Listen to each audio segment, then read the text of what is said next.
First of all, thank you very much, Michael, for being there today. It was quite an experience. Some of you do know me. I am Ted Metz. Michael likes me to tell people I'm not a hippie. I'm actually a cancer survivor, and I wear my hair long to cover up, surgical scars that I don't like looking at. So there you have that. I am running for Secretary of State again as a Republican. I have over 14 years of experience in the election integrity space. Many of you know that I started out filming Garland like in 2012 or so. And I think it's pat myself on the back that my effort of actually filming Garland helped launch this entire election integrity movement. I don't think without my camera and without his words, neither one of us would be where we are today. A little bit about me. I grew up as an Air Force brat. I traveled all over the country. I was a Boy Scout. I love being a Boy Scout. I took a Boy Scout oath of, on my honor, I will do my best to do my duty to God and my country. And I lived that motto every day. In 1979, I went in the Navy, and in the Navy, I learned aviation electronics. I was a radar technician. I also did computers, bomb direction, computers, missiles, all kinds of really cool stuff with a top secret clearance. So I can't tell you all the stuff I did, but I had a lot of fun. While I was in the Navy, I got my dive master while I was in Guam. Best place for scuba diving anywhere in the world except maybe Truk or Palau. After that, I came back to Georgia in 1985 and I actually got my stockbroker license, and I sold stocks and bonds until the crash of '89, when I learned that the stock market was nothing more than a legal casino. And from there, I went back into the satellite telecommunication industry. I had several companies. We actually did large installations of enormous dishes. It's been a long time since I've been to Emory, but we put that 30-foot dish on top of the Emory parking lot to monitor the Russian telecommunications. You know of it? Well, I was one out there maintaining it, greasing the wheels and stuff like that. So I did that for a long time, and then I actually had a back injury, and I've missed a spot where this entire time I stayed in college. I love to learn. I started out in advanced classes from an early age. I went to DeKalb College for a couple of years before I joined the Navy. And then after I got back from the Navy, I went to Georgia State for a couple of years, and then went to the University of Georgia, and eventually went back to Georgia State. I finished several degrees, including organic chemistry, olive leaf ologies. I have a organic chemistry degree and other things, but my focus was both in the sciences. I even went to nursing school at DeKalb College because I like medicine. So I know that's a lot more that you didn't know about me. And then anyway, I did have a focus. I did get a bachelor's of business administration. I know it's a bachelor of science. It's weird, but usually it's like an ABA or whatever. And my focus was risk management insurance. I actually started selling insurance when I was still working at Scientific Atlanta, doing telecommunications at Scientific Atlanta. So I sort of took that after I had a back injury in 2004. I started selling the health insurance to retired folks, Medicare, Medicaid, Medicare supplements, Medicare Advantage plans. I became fairly wealthy when the prescription drug plans came out, and then the Medicare Advantage plans. I had a huge client base. Everything was going great. And the more I looked into this, the more I realized that this was a government giveaway to the big pharma and big insurance companies. And Obamacare came out a couple years later. And that's when I said, this is BS. I basically retired, and I've only been doing fun things since then. I started doing, I'm an expert in computer science. I've been doing that for a long time. Database administrator, blah, blah, blah. I published my first website in 1999. I've been doing web work ever since. I help Madison Forum's website. I've always been a photographer and a videographer, so I do video all the time. So I'm well-rounded. But getting back to 12 years ago or 14 years ago when I started filming Garland, I started paying attention to what is going on with our election system. I started voting in Georgia. I think we still had the punch card system. And the more I dug into all of this, I could tell you, the truth about the Sequoia system is that they actually rigged the Bush versus Gore election in Florida by using known bad paper quality and then instructing the poll workers not to empty the Chad trays. So the whole thing was Sequoia was trying to sell Florida an electronic voting system. And that's what the beginning of all this shenanigans that we're still suffering today. And without Garland's, and Michael too used to go around the countryside with Garland talking about how bad the electronic voting systems are. Well, since then and then I want to talk about 2017 when our voter database at Kennesaw University was hacked, and the guy that reported the hack was actually indicted. It's like, what the heck kind of justice is this? This is crazy. They don't know how the internet works. Who did he report the hack to? I don't recall off the top of my head, but I think it was Kemp in 2017. Yep. So, moving forward a bit, in 2014, I started studying Title 21. Anyone know what Title 21 is? It's election code. I have studied election code up and down to the point where you ask me a question, I'll tell you whether or not it's in the code. And if I need to cite it, I have to look it up because my memory isn't as good as it used to be. But what I have learned through the election code, number one, and then also through Title 50, which is the law or the official code of Georgia that prescribes the duties and responsibilities and authorities of our elected officials. When you combine Title 21 and Title 50, if you look through it real carefully, you'll find that the Secretary of State has absolutely maybe 0.5% of responsibility for elections in Georgia. The responsibility for elections in Georgia is at the county level. That includes maintaining the voter rolls. That is a county function. Since, I guess, Kathy Cox, really, Secretary of State has usurped authorities in the election space that is not legally authorized. So my solution as Secretary of State is to give all of the election administration authority that is cited in the law, as written in the law, back where it belongs, which is the countings, and get the Secretary of State's office the L out of elections, period. That was his applause law. Okay. But furthermore, I started also looking at federal law. So I'll make a story a little bit longer. I actually, my friend Sarah Thompson, some of you know her, some of you don't like her, but she's brilliant and she's got a great eagle mind like me. Paul Nally was a wonderful mentor. And I'm the one that actually got Paul Nally to start looking at the fact that the Dominion contract was void ab initio for not following Georgia law. So with that, we filed our first lawsuit, a 412 challenge. 21-412 gives any voter the authority to file an election case on election day without having to pay a filing fee, blah, blah, blah. So that was the first case I ever filed on elections in Georgia, was in 2022. From that, we've learned a lot, and I have filed probably 7 other suits and have gone all the way up to the Georgia Supreme Court on election challenges. And the answer that we keep getting back is we can't disturb the status quo. This is our status quo. This is how we do it.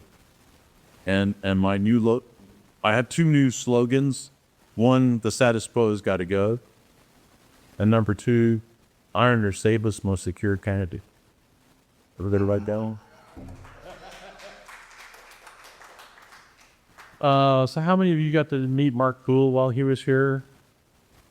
He was here with the election, the paper ballot election demonstration. We survived on paper for ever since paper was invented, for one.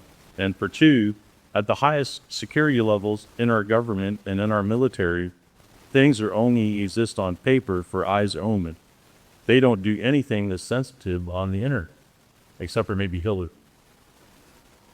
So, going back to what we've learned in filing our lawsuits, the judge's orders always kind of give you a roadmap to go, oh, I see, this is where he missed it, this is where he missed it. Okay, so we finally figured that out. And we have discovered, everyone knows the Constitution, Article 1, Section 4, right? We hear it all the time from these ridiculous people saying, well, your time, place, and manner is up to the state legislatures. But they never read the second sentence. The second sentence says, but at any time, Congress may legislate to alter the manner and the time of voting for federal offices. The only thing that states have control over as far as constitutional voting goes is the place. And the first place in Georgia is our municipal militia districts. We have about 2,200 precincts divided up about 1,200 per precinct. So keep that number in mind. In an honest election, we usually have maybe a 60% turnout. So what does that mean? That means maybe 800 voters per precinct. Also, getting back to the time, when is election day? It is the first Tuesday after the first Monday of the month of November, period. There's no election week. Congress never legislated an election month, election season, election, early voting. It's not there. And then to back that all up, there's also a law that was last amended in 1899 called 2 U.S.C. 9. 2 U.S.C. 9 states that the elections for, are you telling me to speak it? What's that? Oh, okay. 2 U.S.C. 9 states that elections for federal offices shall be conducted on written or paper ballots marked in pencil or pen or by voting machine, all others being of no account. You know what kind of voting machine they had in 1899? A lever machine.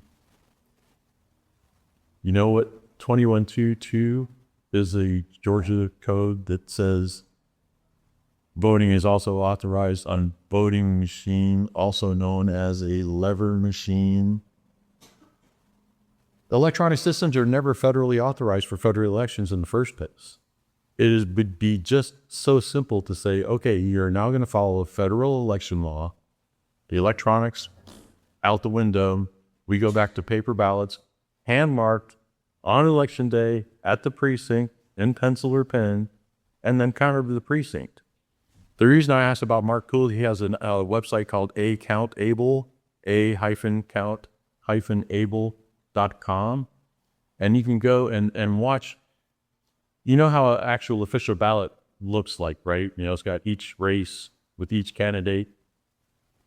The way the system his system works, which I just love, is that each candidate has a number, or each race, each line on each ballot has a number, and then the tally sheet has like 25 spaces per batch of ballots that has numbers. So you just go by, race number 1 is it 1, 2, 3, or 4? Race number 2, 1, 2, 3, 4, 5. And it just goes on, and it's so easy and so fast to count ballots that way. It takes about 10 minutes to do a 25 ballot batch.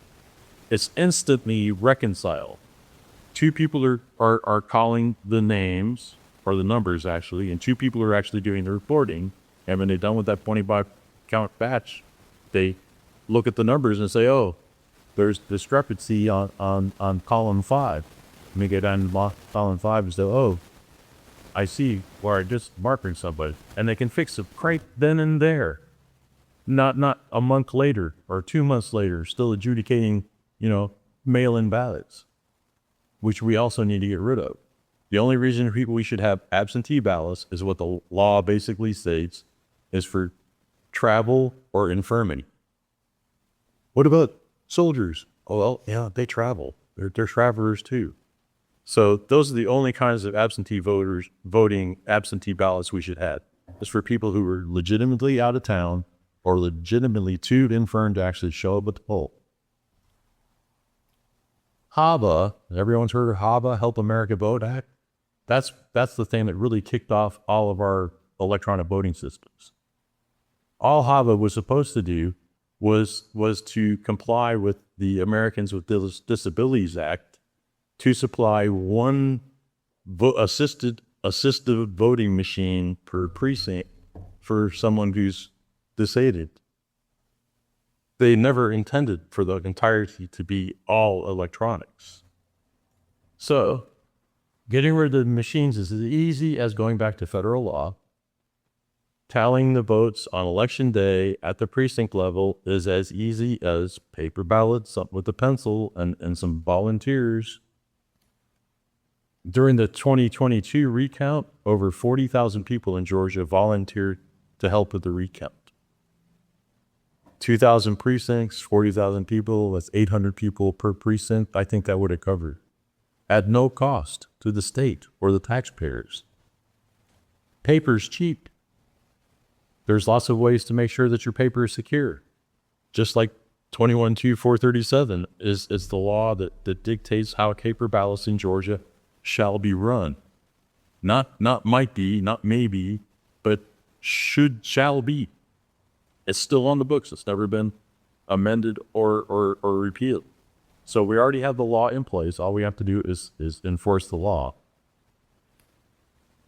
I heard a candidate yesterday saying, well, yeah, if I'm elected, I'll be the chief election officer. You know, because that was one of the bills lately that was passed on the federal level, making the Secretary of State the chief elections official. And all that really means is he's the one that is in charge of making sure that the elections are certified there. How many people remember the Ligon report in 2020? Who basically, you know, the results of that investigation after the election said this election should never have been certified. Yet they certified it anyway.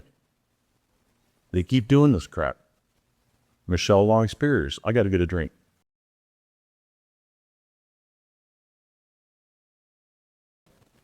So with all these shenanigans going on, again, I think it would be really easy just to say, okay, federal law says paper ballots on election day, and we're done.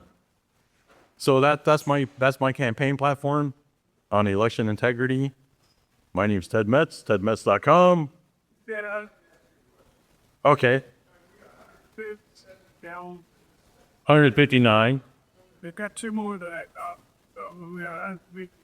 They're gaining on you. I would say 30% of those third world country qualified charities. It just don't have people who that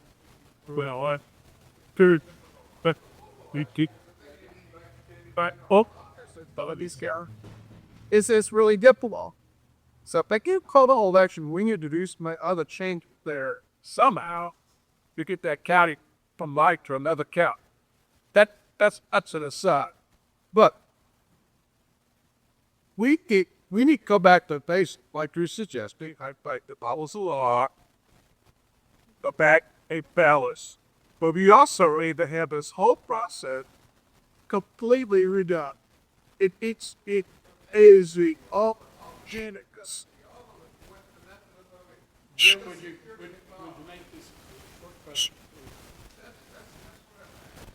Right, and going back and actually following the law will fix everything you're talking about. Simplify it, put it back in the hands of Pisa.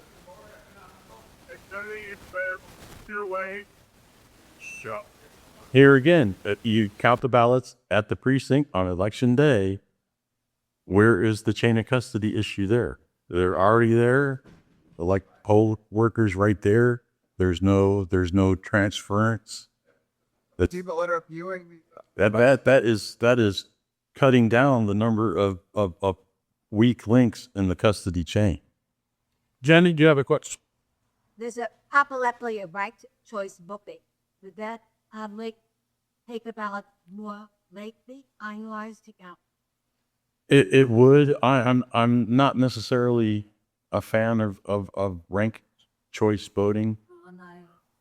And there's a lot of reasons for that. But here again, with the right kind of tabulation sheet, it would make ranked choice voting pretty darn easy. You just add more columns. Simple.